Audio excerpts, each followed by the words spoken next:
Comment et sur quel genre de coup de tête on se lance un tel défi? C'est en faisant des marathons, par exemple celui de l'Antarctique, je rencontre des coureurs. Et puis de fil en aiguille, on parle de ce qu'on a fait, de ce qu'ils ont fait. Puis je dis ça c'est intéressant. Et puis découvrir des pays, c'est surtout ça qui m'enchante, c'est découvrir les 5 nouveaux pays que je vais faire. Le marathon se fera au Kazakhstan.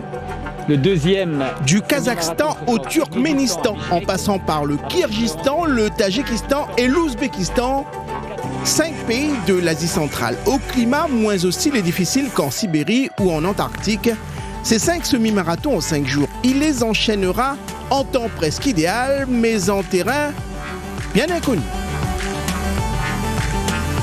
Ce sera principalement sur route. Donc ce sera un 21 km, donc je me sens plus à l'aise quand même que l'Antarctique qui était vraiment un gros défi. Et même le lac Baïkal où j'ai eu très froid, plus froid qu'en Antarctique d'ailleurs. Et là, le climat sera environ entre 2 et 16 degrés. Donc l'idéal pour courir des semi-marathons.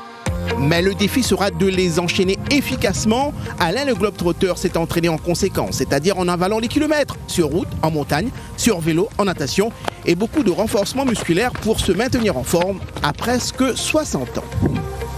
J'ai des petits objectifs, on va dire, en moins de 2 heures, chaque semi-marathon en moins de 2 heures.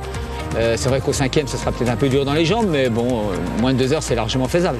C'est quoi la finalité derrière tous ces défis à la fois insolites et extrêmement difficiles? C'est quoi la finalité pour toi? La finalité, c'est quand même de parcourir le monde et de visiter le monde. Et de rencontrer différentes cultures. Et c'est ça qui me passionne. C'est pour ça que je vais dans le monde entier, courir en même temps parce que c'est ma passion, mais rencontrer vraiment des cultures différentes et ça ouvre l'esprit. Ça ouvre l'esprit et drapeau toujours en main, ça transporte un peu de la Réunion vers ces horizons du monde pas très connus, d'où Alain ramène toujours des souvenirs inoubliables.